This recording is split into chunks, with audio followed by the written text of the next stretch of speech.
Greetings, sailors! Do not adjust your sets. I'm starting this episode off with a little preface because I've got my pimp hat on.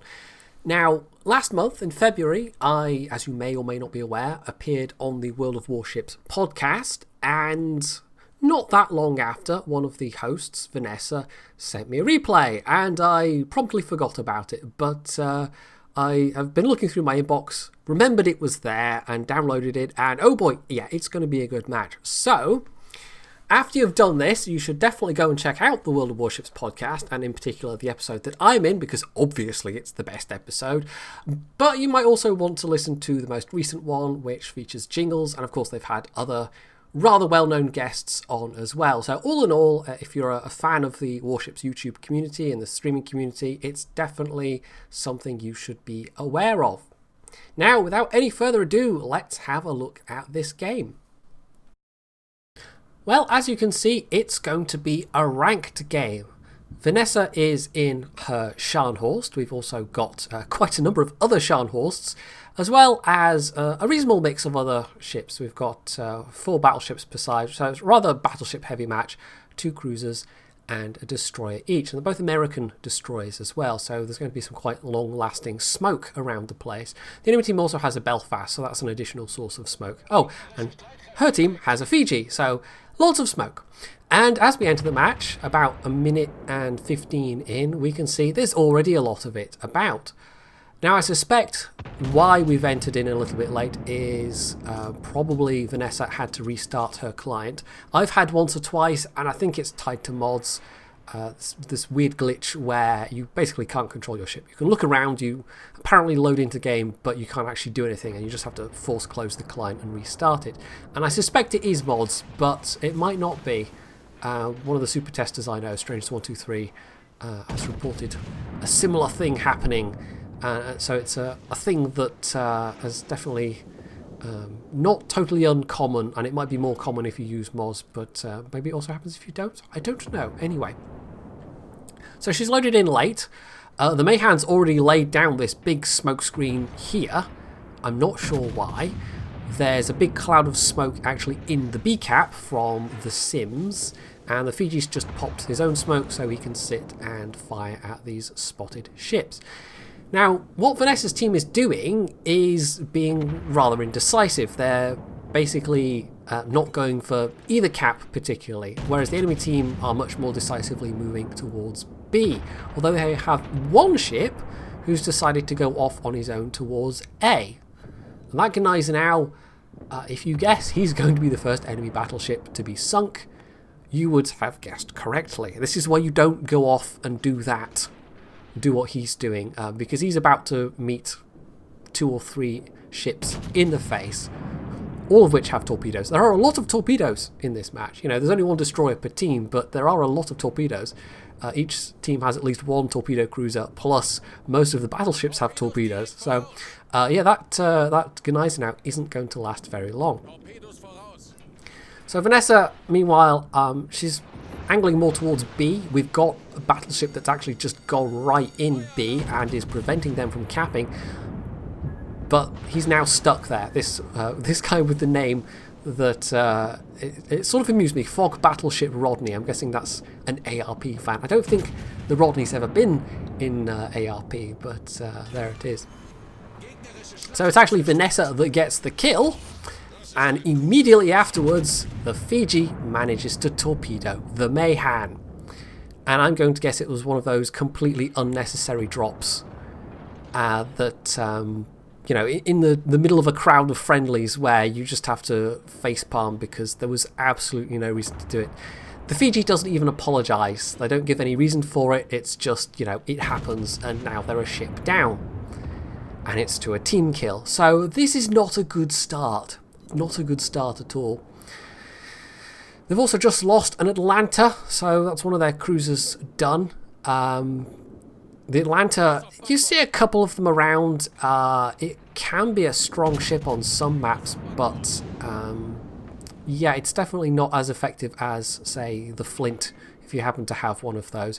The Atlanta's good if you happen to run into a carrier on the enemy team, but there aren't many carriers at all around in ranked. Certainly not on EU, and I would imagine even fewer here on NA. So this has devolved into a bit of a mess. They're blocking the enemy team from capping B, but they're only now just starting to cap A themselves, and because they've already lost these 2 ships, one to a team kill, they're rather down on points and also down on firepower. So this Scharnhorst is taking a little peek, but not actually paying attention to Vanessa, so although that's a little bit of an angle on that armour, Vanessa ought to be able to do at least some damage. She's also clearly got AFT, and possibly BFT. I think she's almost certainly also got Adrenaline Rush on this captain, and if I had to speculate, maybe IFHE. Not sure. It wouldn't be an optimal choice. You do have large enough caliber secondaries, but you don't have a huge number of them. It doesn't have quite as many as the Bismarck. But with the range she's actually getting here with these secondaries, yeah, this is definitely AFD. So double fire, nothing to be too worried about. She's still got quite a bit of health left. If she can get a nice hit into the Miyoko, that would be pretty good. There we go. 1 Citadel, not enough to kill the Miyoko, but enough to do a significant amount of damage. The Miyoko may have put out torpedoes, and there we go. That looks like 3. Although that has to be surely no, that'll be Scharnhorst torpedoes. There's only 3 of them. So the Miyoko quite possibly has torpedoes incoming, or else they've held on to them and are going to pop round the other side. So this has been just a bit of a mess so far. Vanessa's been hanging on here trying to help out this other Scharnhorst. We've got Nagato coming round to her north that she's going to have to deal with sooner rather than later. That Belfast is trying to make a getaway. If Vanessa can kill them, that would be quite useful. We've also got the Colorado and the Fiji defending A, and there we go. She actually gets the Belfast with that hit, which is very good. And the Miyoko makes that moment to, chooses that moment to appear, gets killed by the other Scharnhorst, but is going to kill that Scharnhorst in return, and that's not a good trade to have made, not at all. And it might just be sheer bad luck that the Scharnhorst ventured out at the same time the Miyoko was pushing around, because if they'd been in the position they were in a little earlier, further behind that rock, they quite probably could have avoided those, because the Miyoko wouldn't have had the angle to drop. But as it was, they both were broadside to each other at the same time, so there was a bit of a mutual annihilation going on. So that leaves Vanessa uncomfortably alone, and that Nagato is going to be surely appearing any time now. The good news is, though, that they are quite close on points. I mean, they're down on ships, but this is not over by any means. That Scharnhorst that's backing out of B, I mean, she's prevented the enemy team from capping once again. And although this Nagato turning up now is not good news, at least it's Nagato. Doesn't have torpedoes to worry about, and of course Vanessa does have her own available. So taking a quick look around, looks like the Gneisenau, the Sims and the Fiji are all, yeah, they've just lost that Colorado, but the Fiji is about to kill the Sims, which is useful, and that just leaves the Sims even versus the Scharnhorst there. And well, if the Sims, if the Fiji rather managed to kill the Scharnhorst, that would be useful, but chances of him surviving at the same time are a little bit remote. So a bit of fire from the side, maybe from the Scharnhorst that's near the Sims. Vanessa, meanwhile, trying to get her other torp launcher around, takes the opportunity to fire into the broadside, gets a nice citadel there. Look at the secondaries racking up, by the way. This has to be BFT, an adrenaline rush. And she's losing a huge amount of health, but such is her confidence in that torpedo drop that she's already bringing the guns round on that Scharnhorst over there. So there we go. That's the Nagato around. Aground? Just done for. The Nagato's dead. I don't know where those words were coming from anyway. But yeah, that all got a little bit exciting. But she's still alive, the Nagato isn't, and she has a little bit of room now to heal. Meanwhile, the Fiji and the other enemy Scharnhorst basically mutually annihilated each other with torpedoes. So it's come down to this, 1 versus 1. And the enemies still don't have a cap point. So it's basically going to be Scharnhorst versus Scharnhorst. And this is a bit tricky because neither of them can afford to get all that close because of their torpedoes. And they're both more or less the same health, which could be a problem. And if one of them, gets lucky with hits, then potentially these 11-inch guns could still do a lot of damage. But it's less likely to be a series of big hits as it might be with a bigger gun battleship. Rather, it's more likely to be a slow, steady chipping away of health. And so positioning and using cover and just trying to get the maximum possible advantage is going to be really quite important here. So Vanessa's trying to set a bit of or get a bit of damage done, maybe set a couple of fires with HE there, which is a bit unfortunate. She has HE when he's this broadside.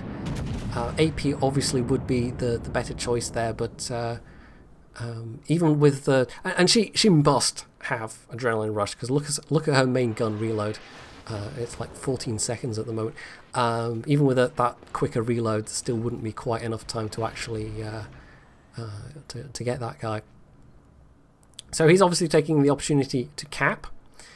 They do have a comfortable points advantage at the moment, but Vanessa can't just run away and rest on laurels, because this other Scharnhorst is going to cap the other cap, at which point they're not getting any cap points. And there's not all that much time left. There's about 8 minutes. So she swings out, uses her last heal, so she can't get any more health back at this point, and then heads back in. But I think she swung out a little bit wider than she needed to here. And so although the plan was in theory sound to just withdraw, heal, and then come back, she's taken perhaps a little longer to do it than is really optimal. So she gets spotted by either a fighter or a catapult spotter. So this Scharnhorst knows she's here. The question is, where is the enemy Scharnhorst? And the answer is going to be right there. They've decided not just to hide behind the island, they've actually positioned themselves to intercept her as she's getting towards the cap. And she does need to cap, or else just kill this guy. So torps out, they're probably not going to hit at this range. She can also be quite confident that the enemy Scharnhorst doesn't have torps out, but she's holding off at just about 6 kilometers anyway. Well, she's a little closer at this point. But I mean, now that she is closer, if this person, this enemy player, decides to angle out to drop torps, that's going to be an incredibly distinctive, it's going to be very obvious that that's happening. So she is continuing up the barrage, but she's firing AP at this point. I'm not sure why. I think it's honestly her secondaries that are doing the work here. She's set 2 fires, and that's steadily sapping this enemy player's health away. And if she's got IFHE, of course, she might even be getting extra penetration with the 155 mils. But just between BFT and I'm totally guessing about BFT, but certainly Adrenaline Rush, the rate of fire on these secondaries, it really is doing a number on this enemy Scharnhorst. So although they came into it with a slight health advantage, they're now very close on hit points. This is really, this is knife edge stuff. It really is. This all comes down to just the slightest RNG might tip this either way. Just the slightest player mistake might tip this either way. So that Scharnhorst backs off. Once again, a huge number of secondary hits, almost 100, just from that relatively short engagement. This also gives Vanessa a moment to actually cap. And it all comes down to a mind game at this point. They've got an island between them. She still has, her team has, a victory point advantage now that she's capping, and if she gets the chance to fully cap, with only 4 minutes left, it could come down to a stalemate and they just win on points. And so it's really in this enemy Scharnhorst's court. The ball is in his court.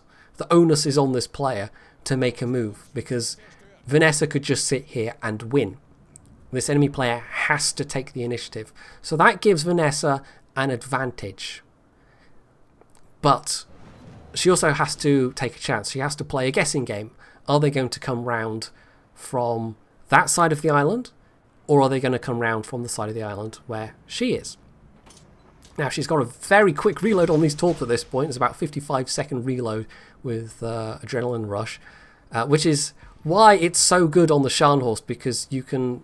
I mean, it's good on any ship, but on the Scharnhorst in particular, where you get those larger caliber guns that you can just reload very quickly with like cruiser reload speeds at this level of health.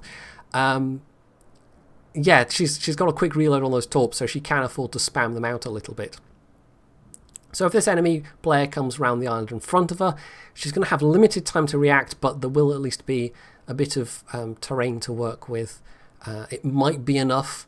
What is more in her favour is if he comes out behind her, because she can then just drop torpedoes and move forwards. And obviously moving forwards is going to be quicker. So there he is. He has actually taken the bait. He's come round this side.